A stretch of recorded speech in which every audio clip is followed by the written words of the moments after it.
Welcome back to the most professional StarCraft 2 with a former world champion. In the green, it is Oliveira.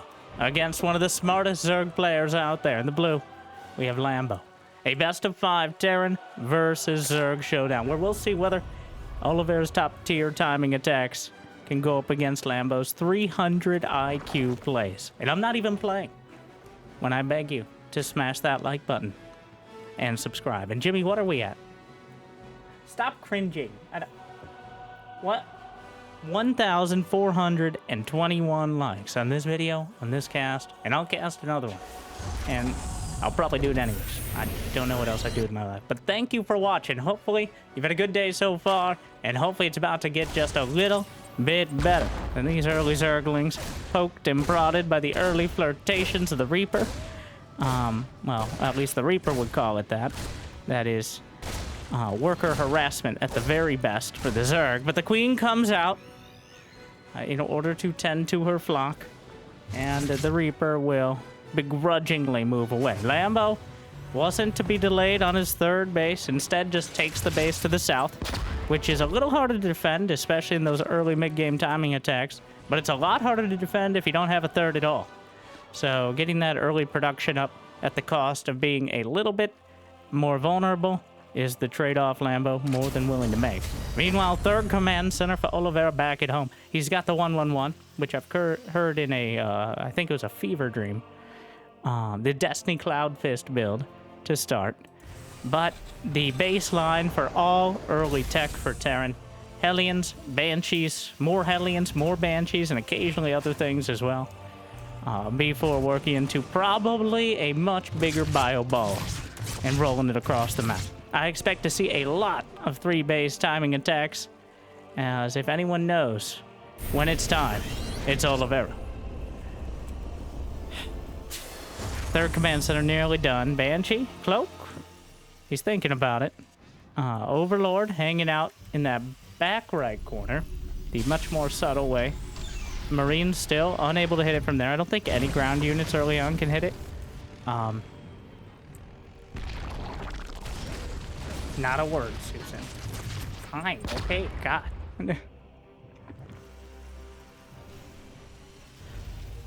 Banshee Cloak starts. But Oliveira was working, I believe, off 1 gas until recently. Yeah, just picked up the second one a little bit ago. Maximizing that mineral count. The Queen's pushing out. And no, the Hellions and Reaper. How many Hellions? 6 in total so far. And he's going up to 8 Hellions. Quite a commitment early on. The Overlord actually going to try to back up. I don't know if he can get away from the Marines, but he got a full scout of everything that's going on using the Abathur announcer pack. Strong choice. There's some other strong choices, but Abathur's up there. Armory on the way, and that is why Oliveira keeps building those Hellions. Opting for a strong Hellbat timing attack to start things off, and the Lair's on the later side of things. So, with the Armory, he's up against Just Queens, and Just Queens might be enough to defend against it. There's the Baneling Nest as well, something you want to line up with the Lair for that Baneling speed upgrade. Double NG Bay for Oliveira. But I think Lambo already has enough Queens with enough energy out there that, well, the big risk is getting caught by the Banshee, or Banshees in this case. Wow, that's a 10 Hellions. Though, 2 Overseers on the way. Lambo taking this very seriously. The Banshee's pre-cloak. The Hellbats, at point-blank range. The Overseer's not quite there yet. Here come the Transfuses. And, well, Hellbat's trying to chase him down. Is it hot in here, or is it just me, Susan? I'm gonna go with both, Brenda. The Hellbats pin-cushioned by the Queens, and the Banshees knocked out of the sky. And this has come completely undone. The Hellbats doing their best Queen impression, waddling awkwardly away from the fight, but thankfully they go into Transformers mode and eat themselves out of there.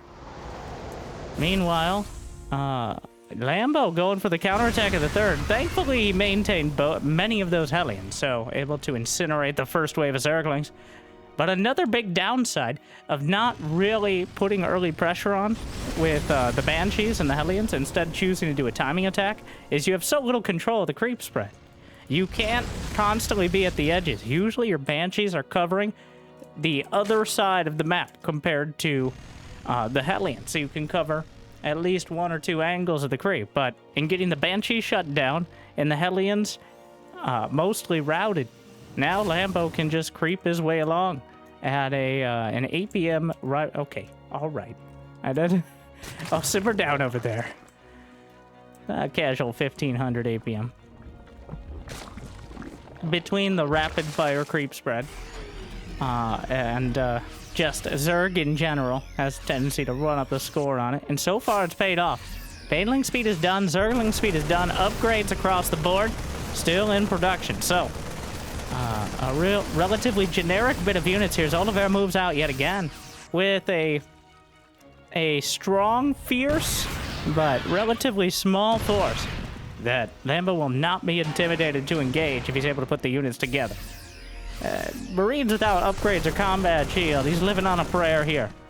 And there are no prayers to be answered on the creep. The Hellbats, he doesn't even want to waste, he doesn't even deem it necessary to waste the Banelings on Hellbats, because that's trading gas. Oh, what is this? A quick second factory? Wow. What? I'm sorry. There, better. He goes straight up to 8 barracks and 10 factories. Oliveira with the production explosion, the industrial revolution, and a booming economy. And I'm sure Lambo is aware of the potential. He's hard walled off with supply depots and now a sensor tower. Looking more like a campaign mission there at that checkpoint. Papers, please.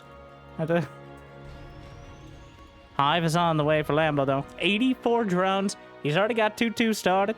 He's only about 10-15 seconds behind Oliveira on that. And overall, Lambo does have, well, until the mules dropped at the 4th, he had a significantly better economy. And the supply reflects it. The army strung out across both sides. Lambo setting up a flank to the north, but he's caught between like 4 sets of rocks in a hard place, trying to come through. He's working his way through the rocks on the north side to open up a bit more breathing room here for himself, obviously trying to end the breathing room of the Terrans. The Hellbats left behind, taken out, but the sheer siege tank and Widow Mine. He's got the mixed mech production, and that is a dangerous proposition to engage before Vipers. Are there any Vipers on the field? He just finished up a hive. We got adrenal glands on the way. First priority, strong choice. Shin, take notes. 1 Viper in production. And meanwhile, Lambo trying to hit the 4th base. The Banelings trickling through. The SCV's right on top of everything. The Banelings... Ooh. That was not exactly the fight I think Lambo was looking for, but he does get the base. He knocks out some supply depots, and Oliveira, between losing the command center and also a bunch of depots nearby, he's actually supply blocked, which means reinforcements won't be trickling across the map as quickly as he might like. But it was still a pretty difficult engagement for Lambo. He ended up losing a lot of supply, pretty much the entire army, but now he's coming in, looking for angles to the north. Their siege tanks spread out. Oh my god, the Widow Mine hit from downtown as well. The splash damage, a tsunami of destructive force that the Zerg are truly struggling to answer. But that Viper, where is it? There's just the one. 3 ghosts on the way already behind. Lambo. Patient. He's waiting for 2-2. Those upgrades about to complete. 3 seconds. Adrenal glands, 10 seconds. He can hold on. Right now, this is not hitting any core bases. He's not in the production. There's the maxed out energy Viper. Queen's leading the charge. Zergling counterattack. The main attack up the center. Blinding Cloud only able to hit one of the tanks. But the spread is beautiful from Lambo. He's going to clean up the front line of the attack. A lot of the Widow Mines cleaned up as well. The Queen's able to survive the fight, which is not guaranteed in many of these. No planetary fortress. 2 toy depots helping out. The Ghosts will retreat. Zerglings rip them apart. At least one of them saves the other ghost. The small and large engagements. A very contested fight between these two. Lambo, oh my. Building hundreds more Zerglings. The creep has receded dramatically, but Lambo has kept control of his bases. He hasn't lost a single hatchery, which Oliveira's already lost his planetary, and he's struggling to take a 5th base. So Lambo's doing a good job of keeping control of the map. Oliveira still has a very dangerous army, and it becomes harder and harder to dismantle. The more ghosts, the spookier it is. But Widow Mine's burrowing, but Lambo doing a great job of splitting off his forces to minimize the damage. Banelings just crashing in. Planetary deleted. Of course, a heavy price in Banelings, but if the Terrans get their economy significantly reduced, eventually that's a key to victory. Widow Mine slams into a Viper and stops this attack before it even starts. You're going to need multiple blinding clouds of ducks. Probably not parasitic bomb at this stage, but we'll see. Hydras being mixed in. The mass production. God, the sheer amount of production from Oliveira. Probably the best at this sort of build, even over Clem. Clem focuses on a much more multitasking-oriented style. Doesn't always end up with the 8 racks production. Whereas Oliveira is just the Terran war machine. And Terran war machines are quite a lot to deal with. But good splits. Those Widowmine indicators a decade late, but still appreciated. Meanwhile, the Vipers looking for an opportunity. EMP lands, only clips 1. The Banelings roll it in, but the front line holds, and 3-3 is done now for Oliveira. The Zerg's in retreat. Hydra's slithering away, but struggling off a creep. He does have the speed upgrade, but Stim Marines are even faster. That Viper. Infestor is coming out now. Burrow on the way. Another round of creep tumors. And throws out the fungal, catches the Marauders. A single snipe. But the Vipers still have the energy. Throws out a blinding cloud. Best he's gonna get. Quarantines the medevac. It's dead already. He just doesn't know it yet. Down it goes. And the standoff will continue. So far, Lambo has lost 7,000 more resources, but less than 1,000 more gas. And when you have not three extra bases, but a couple extra bases, you can afford to be a little inefficient with the minerals. Eventually, you either need to clear that up or break through. And I think Lambo's trying the second one. Infestor comes out. Massive fungal. Tries to close in before it runs out. The medevac's looking to save the day. Oh no! He took out the Overseer. The snipes come through, but more Overseers come up, and the ghosts are obliterated. Yes, he got a firing squad off of snipes onto the Hydras. But at the end of the day, Lambo had Overseers in reserve and was ready for the ghosts in that shady tactic. Finally able to slow down some of the economic progression from Lambo. He takes out a base to the north side. Oliveira still fighting back. And these fights are very costly for Lambo. He keeps losing so many resources. And in the last 50 seconds, yeah, Oliveira, no, Lambo did way better. He killed 9 ghosts in that fight. All right, there's been games of Oliveira I've seen where he might build 50 ghosts, but barely loses 9 of them. That's only slightly hyperbole.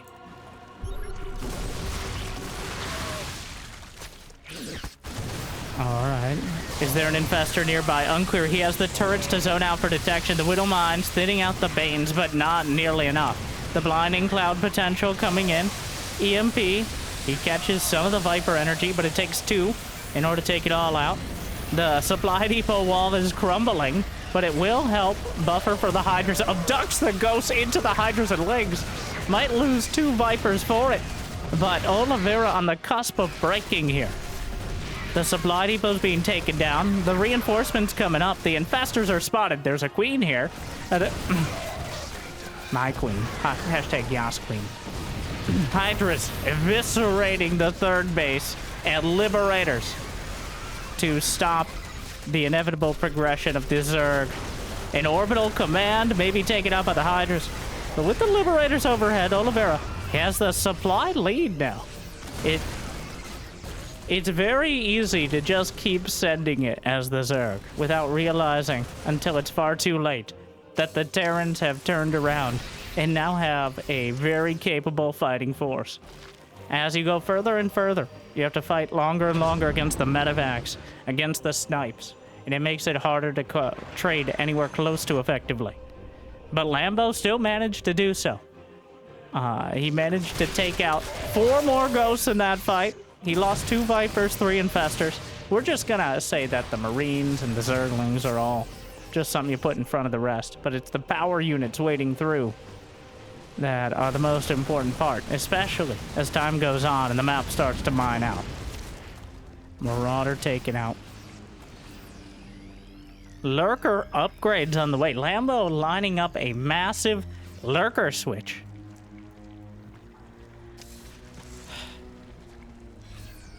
We've got the more Widow Mines you commit to, the better Lurkers are. To an extent, of course, but if Oliveira ends up with like 30 Widow Mines, which is not unheard of, he has 13 right now, the Ghosts, then there's a real opportunity to switch to mass Lurker. But with this many Ghosts on the field, you want to thin them out as much as possible. Orbital Command is taken down. That's 10 Ghosts lined up their snipes on that Overseer. None of them landed it. Got out of range just barely. Lambo's now mining from the 6 o'clock base. The Hydra's a little bit far away, not able to contest the snipes. Overseer taken down. Lands the shots, but the fungal from underneath. Another Overseer coming up. I feel like he has him just kind of sieged up in oversight mode. A bit away from the fight. Great planning from Lambo, and he's going to kill even more Ghosts. How cathartic. Don't be biased, Winter. All right. I wish Ghosts got canceled harder than the game named after them. Okay, like... Well, the Ghosts slowly but surely getting taken out by the Hydras, which are being thinned out in turn.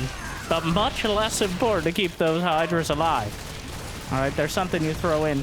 Like, if I can trust the cinematics, like 3 Hydras is at least as many as you need to kill a Ghost. Until they run out of ammo.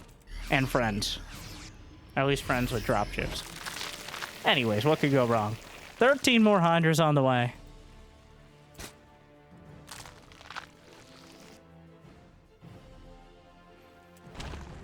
$15 more. And Lambo's Hydra's doing so much work here. He's actually successfully limited his own Zergling count via Widow Mines, but also the economy of Oliveira. He's been locked down and pushed away from all these bases. There's only 2 orbital commands. And now Lambo has switched to Lurkers.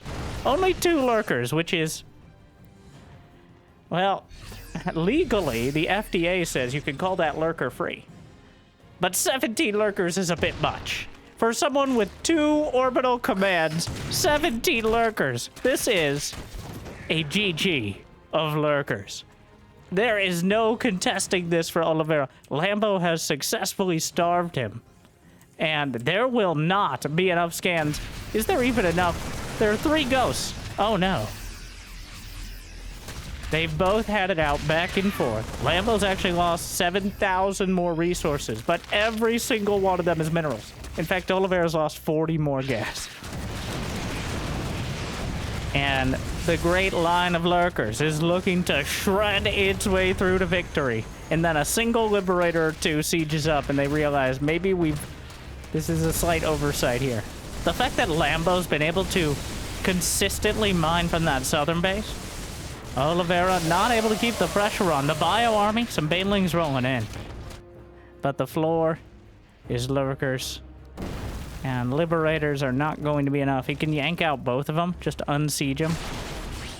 And they can re-siege, but every second counts, and I'm counting the seconds until Oliveira types GG. Oh, the Infestor's in a beautiful position. GG! It's all over. Game number 1 goes to Lambo with an incredibly well-executed attrition Zerg. I think Oliveira not really respecting so Oliveira loves his direct attacks. So Lambo only did a handful of counterattacks. Usually when your Terran opponent is going for like a big multitasking oriented build where you're just sending drops left, right, and center, well, then you can get away with more counterattacks because you don't actually need as many units to defend. But when you're up against that sort of full-on 200 supply timing attack, you really don't want to commit too many forces to not fighting it, because that's how you die. Lambo, understanding that, and in game one, is able to put it to great use. And I will admit, all right, I know, brave of me. A lot of people say I'm brave and humble and modest. Very smart people. Thank you very much. Like and subscribe, which smart people do, obviously. But I digress to remembering what was I saying? Honesty. I wasn't sure if Lambo was going to get rolled. I saw that it was a pretty good series, or at least it was in the recommended. Not to know exactly how it ends, but my suspicions were that Lambo would have some smart plays, good timings, and then Oliveira would just grind over him like a steamroller made of bullets with those Marines. But here we are. Lambo able to shut down Oliveira's kind of half-hearted. They looked half-hearted. Those were very dangerous timings that Lambo picked apart beautifully with great scouting and good response. So, I'm trying not... It comes from watching professional games all day, having such an unrealistic standard. When you're used to watching Clem versus Raynor, like, it sets an unrealistic standard for still incredible, ridiculously, uncomfortably high-level StarCraft, but maybe not perfect. And to be honest, I think it's better to watch games that are not perfect, because they're much more unpredictable. Like, will Oliveira lose 9 ghosts in a fight because he overcommitted just slightly and he thought he could get away with sniping the Overseer? Yes, it might happen. But at the same time, will Lambo lose a couple dozen extra units to try to commit to kill a planetary? Maybe. But at the end of the day, the entertainment is not in watching a build play out perfectly, but instead watching 2 builds slugging it out. So, with that said, it appears those 2 builds will be maintained. As Lambo goes for the 3 hatch, Queens on the way, and Oliveira with the 111. Well, yes, that's a starport, not a 3rd command center.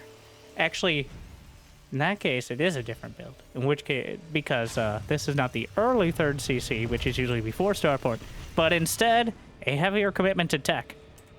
What is he going to do with 2 gases early on? I don't even want to whisper it. But you know what you can do with a lot of gas? You know what costs a lot of gas is a fusion core. Just throwing that one out there. But Liberator is the choice. The cheapest yet effective harassment option. That way you don't have to commit to the tech lab. And the kind of investment to reward potential of the Liberator can be obscenely high, as there is no single other unit in the game that can outright deny a mineral line for such a low cost. All you need to do is find that one patch and make life very difficult, because workers are so diligent about mining evenly from the patches in StarCraft 2. I kind of like the idea, though this is more putting on a bulletproof vest rather than removing the bullet from the gun sort of situation, of being able to disable mineral patches, like just turning off mining instead of designing every map around Liberators existing. But I digress, which I've been doing a lot. I should get that checked out by like a shaman or something. Liberator? Sir, we don't like your kind around here. This is the Hatchery Owners Association. And that's why I'm putting on this pretentious accent, apparently. Anyways, get out. Get off my creek. Brenda, are you okay? Be gone! Sorry, I blacked out for a spot there. Baneling Nest on the way.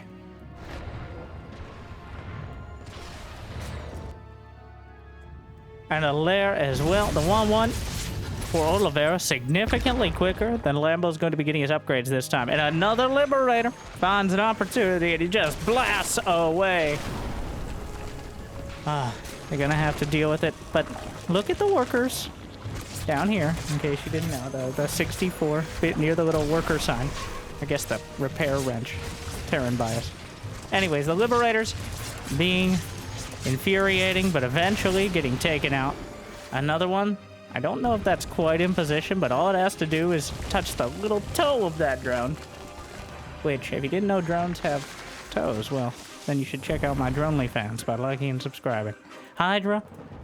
Dana is on the way. Baneling Nest with speed and production, but not a single Evo chamber for Lambo, which is a problem. This is not some sort of all-in. He's going up to 80-something drones. The Evo, I think the Liberators have successfully distracted Lambo from remembering his upgrades, which is, that's very problematic. Like, yes, Hydra Slings and Banes having this huge economy is good, but I don't think it's an intentional move here. The Queens are being taken down. The Marines, there are too many of them! And the Queen count is cut down to 1. Well, 3 in total, but that Liberator tried to come in again. I think it got taken down by the Spore. Double Evo's on the way. But he's going to be a full upgrade behind. Ooh. Thankfully, Oliveira missed the pickup there on some of those Marines. This is very rough, even going for the ranged attack upgrades, because Marines, especially when they take their drugs, fire so quickly that the weapon upgrades scale remarkably well. Now, weapon upgrades in general scale, like a unit that does 20 damage won't just get 1 damage, it'll usually get 2 from +1 attack. Liberators get 5 per upgrade. That's why it's such a big deal.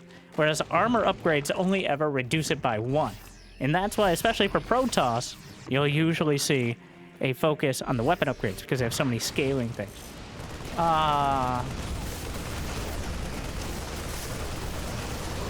Well, usually this would be a pretty safe positioning. I think he'll get the Whittle Mine. He does. Overseer might be taking... There's another mine. Slams in. And Lambo right now is looking okay. He's got a lurker down on the way. He's got a hive in production. But Oliveira, has he spooled up that 8 racks yet? Oh my, the Banelings and the Whittle Mines. Oh, a dangerous game he's playing. Yeah, StarCraft 2 is known to cause a lot of anxiety. That's not...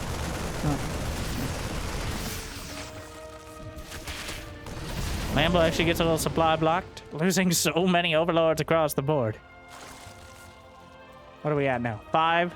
Only 5 racks. That is the saving grace for Lambo, is throughout all this aggression, Oliveira didn't level up his production. He did get a second factory, though, which is quite a spicy play. Those force multiplier units in tanks, Whittle Mines, and Liberators, complemented by the Marines covering all their weak points, is certainly the most efficient way to play the mid-game as Terran. Yes, you could try to have perfect micro with Marines, and you might do slightly better, but the risk-reward ratio is way off. Meanwhile, it's almost impossible to be inefficient with Liberators, tanks, and mines, as long as you're covering them well. Oh my god, the target fire is a bit ambitious. He got a good round of them, and then Lambo had about 10 more Banelings than he ever had a hope of target fire. He loses another medevac. Oliveira biting off way more than he can chew right now, and the Hydras are letting him know it.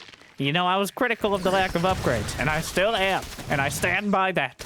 But I'm shaking a little, because Lambo just has the supply lead, he has the production, and look at the economy, 89 drones.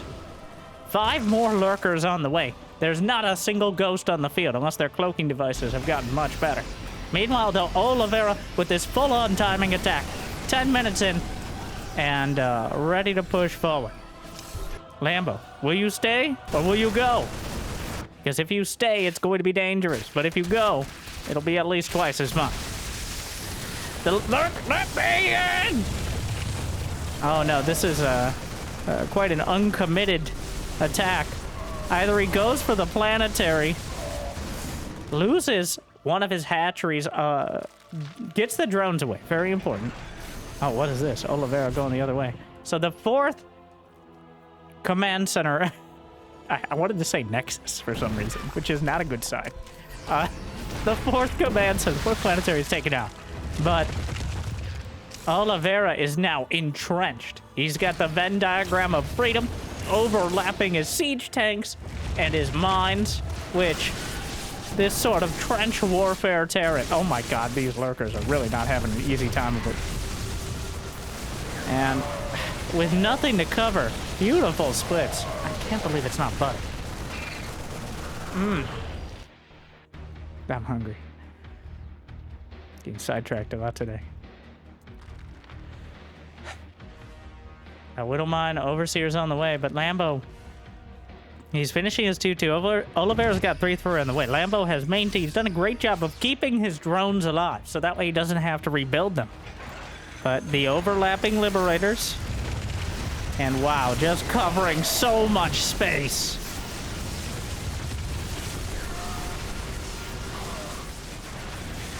My god. He's just annexed this entire area, and even with Vipers, even with Hydras, Oliveira is just like, good luck. The Queens are coming down, the Liberators are slowly but surely carving away. He yanks out a couple, it's not going to get any better, he just goes for it. And he's hitting before 3-3, there's an opportunity here, the Zerglings overrunning, taking out the siege tanks, Vipers pull back for more energy, Queens helping with the Liberators, Lurkers covering the field, and another Viper pops out. 15 more Hydras on the way, but the Bio Army's angling for the base. And are there enough Lurkers to defend? He didn't take out even all the tanks. Lurker finally takes it down. There's still a Liberator. Hatchery dead. Medevac dead. Almost everyone on the ground is dead. But objective, I guess we'll say accomplished. But at what cost? Oliveira lost so much, but he took even more. If you look at the supply, it isn't the worst for Lambo here. The downside, again, is the upgrades are now finished. The Ghosts are on the way, but he's done such a great job of limiting Oliveira's economy throughout both of these games, while maintaining just enough of his own to keep that supply lead. So, Oliveira has gotten a lot more done this time around, and he's been able to pressure Lambo a lot more than in the previous match, especially towards the mid to late game here, as we're getting in towards those maxed armies. But you can really feel the pressure, because neither player is instantly remaxing. They're not trickling dozens of units across the field.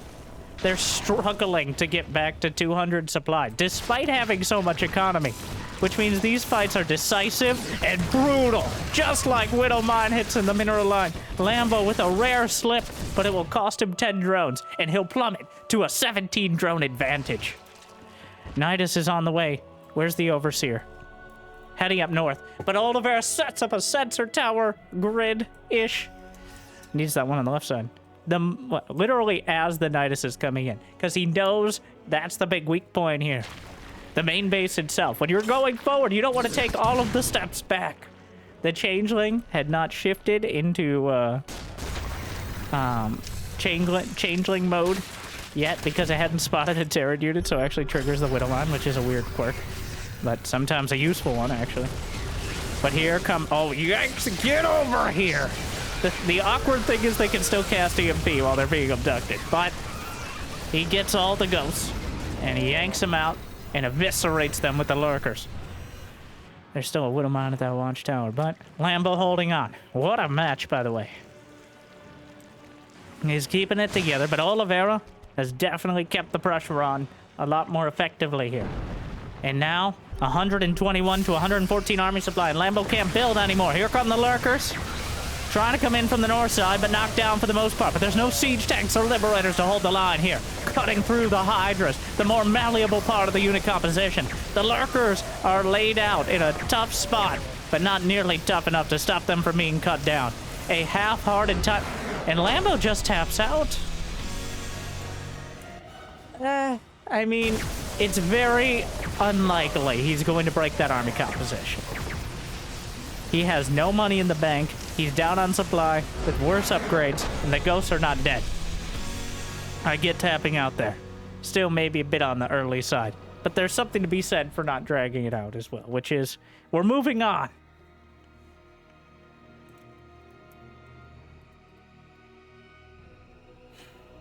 This is a... Honestly, I still though, despite Lambo's struggles in that game, this is a great series. And I hope I didn't jinx it, but these two clearly matched well. Lambo with the, he's playing the smart Zerg, but Oliveira is still finding enough success with those very cost-effective units to even things up. I do think the upgrades were just a full minute late for Lambo, and it could have looked very different. But Oliveira did a very good job of just keeping him busy. And it's been a while since I've seen the double Liberator harass. It feels like one of those things that shouldn't really do anything, and it usually doesn't, but it just keeps dragging your attention. It's like a child, all right? It doesn't really do anything, but it just keeps dragging your attention. And then you forget your upgrades in life. Liberators, not even once. That's what I'm saying. And then like and subscribe.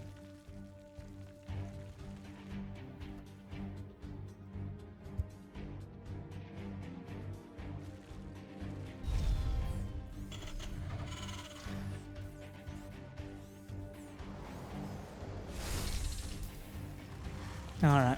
And in case I didn't mention it, which is very likely, this is from... I'm not gonna say it right again, but Bellum Gens Elite, Stara Zagora tournament, the Bulgarian LAN tournament, which very excited to see more. And if you happen to be a Bulgarian fan, and even better, if you're a Bulgarian fan who is the marketing director or CEO of a company willing to sponsor top-tier grassroots esports, well, you, my friend, I was going to come up with a Bulgarian name, but I thought that might be more offensive. So we'll go with Jeff. His name is Jeff. Anyways, not important. We didn't need a name. Make sure to check him out. Very cool to see. And, you know, I'm very much coming around to using colors that aren't just blue and red. So for those who don't know, and you're wondering why, you can't change the colors in the replay. At least to my knowledge. And I have a lot of knowledges about StarCraft 2. Whatever colors they chose for the tournament, that's what it is. And the green is part of the branding for the tournament. So,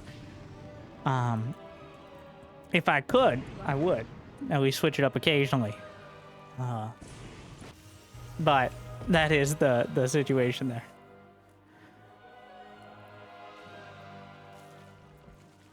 It's always odd that the technology for that isn't there, but so many other things are. Either way, I can't complain.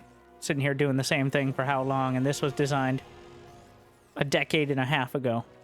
All right, the technology just isn't there today. Honestly, I think StarCraft 2. For those, I've seen this question a bunch of times, but so occasionally, and usually on videos that are a long time ago, but this is a custom replay interface that I had made. That's modified from the WCS, the World Championship Series one. Some highlights are like having the income numbers, having the mining total, which isn't usually that relevant, but can be very interesting in those super late game scenarios. A few adjustments to like the font and stuff, so it's a little more visible, the numbers on things, which I found to be very small in the corner. Maybe I just need to get my reading glasses on, but... so it is a custom one. I guess I could put it out there for those interested. But the closest thing is WCS 3.0, if you're looking for something like that. What is with Oliveira and Hellbat? Speaking of outdated things, here we go again. Another Hellbat timing. Hellbat man loads up and heads out.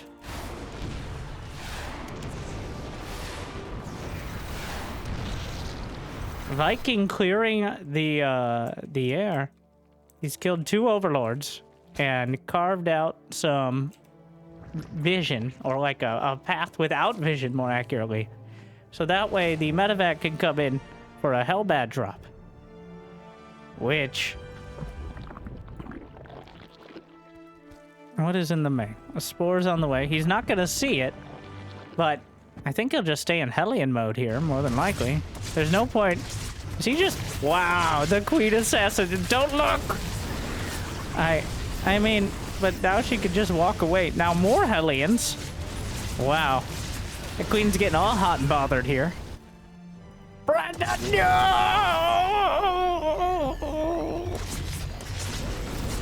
Sorry, Susan.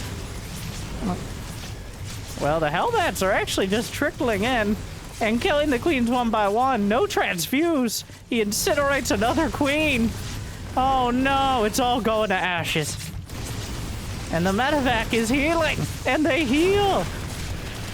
He might kill the medevac, but it's out of energy. It's already done so much.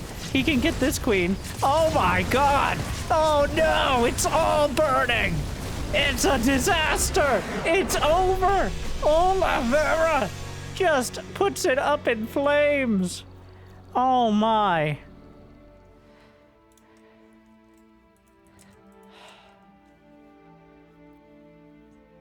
Well, I was getting so excited about how back and forth. Well, it's cool to see an actual Hellbat build working out for the first time in quite a while. But the dual-pronged Hellion Hellbat action ends up just cauterizing Lambo. And he decides to just move on, cut his losses. And now Oliveira on match point.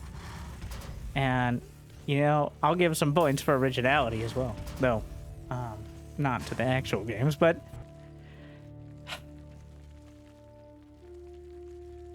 the way he executed that made it look a lot less committed than it was. Lambo thought, well, I think with perfect micro and a bit of luck, you can defend that with pretty much just queens. But Oliveira did a good job of lulling Lambo into thinking it was just kind of a half-hearted timing. And then he just pulled him apart. Like, the Zerglings don't really do it if you don't have roaches. And notably, Lambo has not... I don't think he's even built a roach for it this entire series so far. So that's kind of a crazy thing. In the current economy, Roach Ravager is all the rage. Sometimes the rage quit, depending on who you're playing against. So...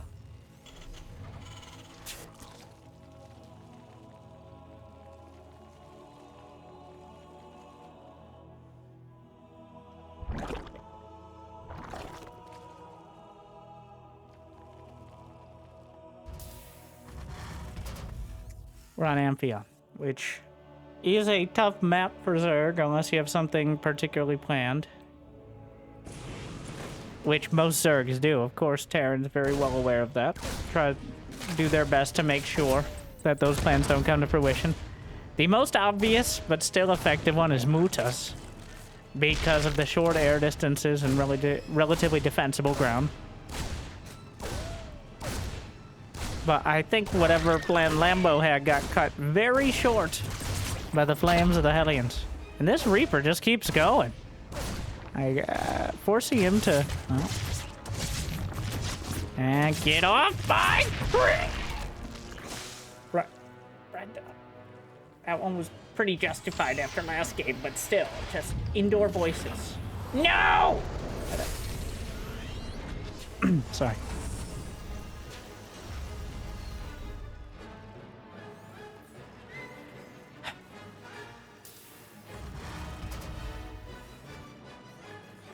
Hellions.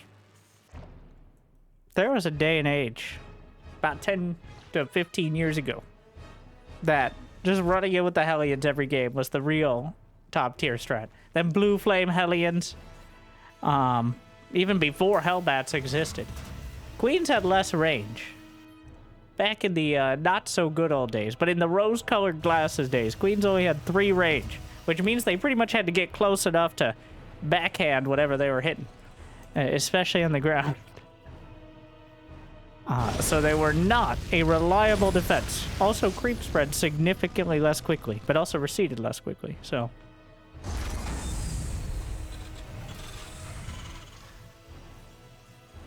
Viking on the way. Oliveira looking to deny some scouting. Lambo has not shown any interest in doing like an early all-in. Every game has been going straight to 3-4 bases, a whole bunch of drones, and then playing defense and trying to overwhelm.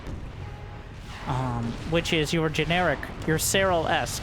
I mean, if Cyril and Raynor didn't exist, Lambo would be arguably the best Zerg in Europe. So...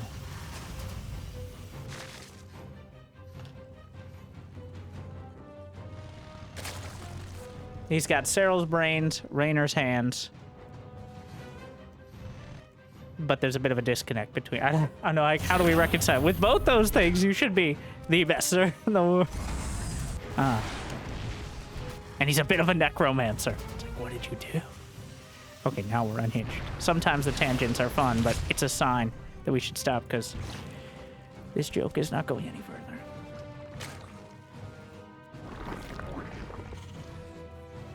+1 on the way. Interesting timing. A roach one from Lambo. And just a single engineering bay. Two base? Yeah. 2 base timing.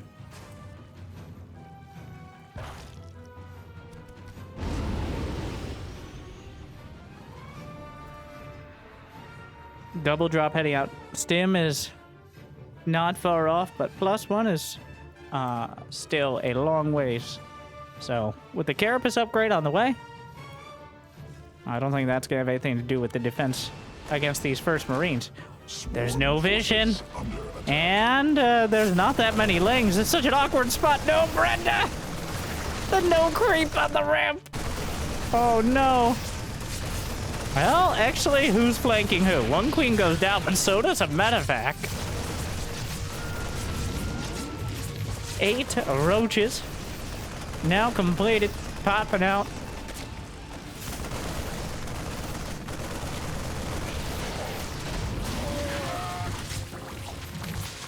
Oh, he's not paying attention. And down he goes. The queens knock out another medevac with all hands. And Lambo, while he's a bit supply blocked, knocks Oliveira back. It's so important. Losing those medevacs or those Marines, he's on 2 base. He doesn't have this massive economy to just backstop it. You can't afford to be losing your momentum on 2 base. You can't trade out like that. The Zerg will rebuild and overwhelm. So if Oliveira repeats that experience, he might not be repeating anything after that. The Marines are able to drop out the queens. Might be able to get one of the medevacs here, but a couple get gunned down.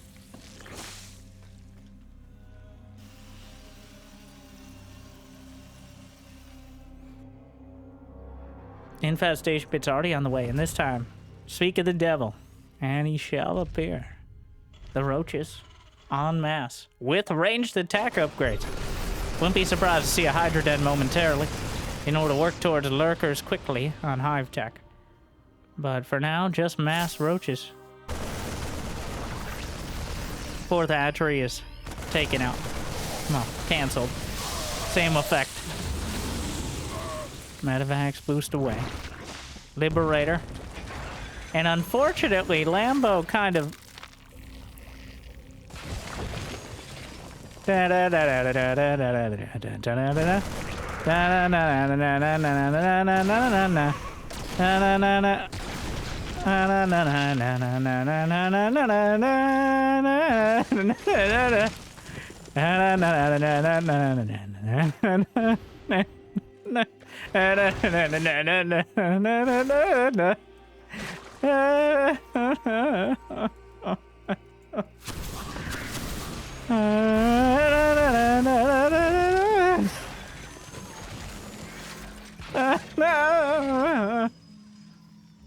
What? No.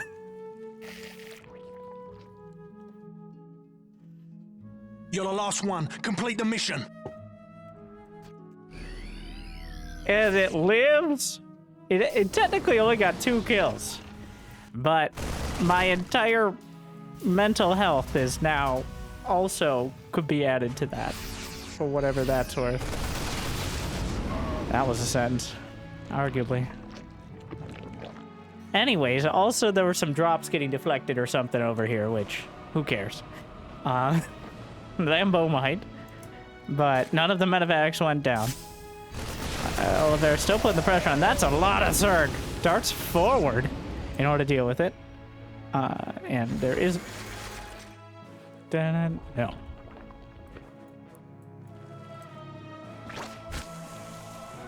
Oh, that was sad.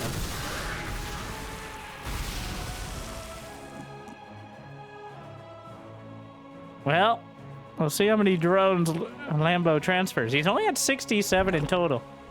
I think partially because of the antics of Oliveira, but also partially 14 drones on the way. I take it back. I was gonna say partially because he wants as much army supply as possible. Because the main weakness of this particular unit composition is that your army value just doesn't... There goes the Ultra Cavern. Baneling Nest. What's next? Spawning Pool? Roach Ravager does not handle this well. It is vertically challenged. As right now, Oliveira is pretty comfortably maxing out. He knocked out the Ultra Cavern. He sees the Hive. Does he have a Ghost Academy? He does not. The Liberators keep sieging up. I don't think that one's getting away. Nice shots. But the... Oh my... You spin me right round, baby, right down like a graphical bug or a Zerg bug. No more singing.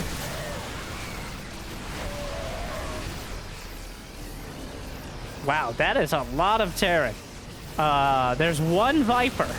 That's 8 siege tanks. Where is the Viper? The Viper is sorely needed. He's working on +2 Carapace. Ideally, Lambo is able to survive with most of his army supply until then. But look at that tank spread. Oh my. Even with Viper energy... Where are you going, drones? It's not safe for there. He's trying to evacuate the base, but here we go. Blinding Cloud could be devastating. He covers 2 tanks. He doesn't quite have enough for a set. He abducts into the Blinding Cloud, which I love. That's an inspired play. But there's just not enough Zerg. The effectiveness, equal army value, better upgrades, better position. Oliveira takes it 3-1. And unfortunately, it kind of falls apart. Lambo was 6 Ultras in production and was still under 100 supply left. Oh, but I really feel like Lambo showed off how smart of a player he can be, but Oliveira clearly warmed up to it and kept him busy at key times while building up that main knockout force. But still, a pretty great series nonetheless. I hope you enjoyed. Thank you to the Bulgarian StarCraft 2 fans for putting on the tournament. And again, those CEOs out there, make sure to check it out. Otherwise, if you got the means of motivation, maybe not Bulgarian. Though I'm not excluding them, I'm just saying there are other opportunities. Anyways, moving on. Patreon or YouTube membership. But I hear liking and subscribing is still free, at least for now. So, thank you for watching. I hope you enjoyed. I hope I made your day just a little bit better. Good luck, have fun. See you next time. Stay chill.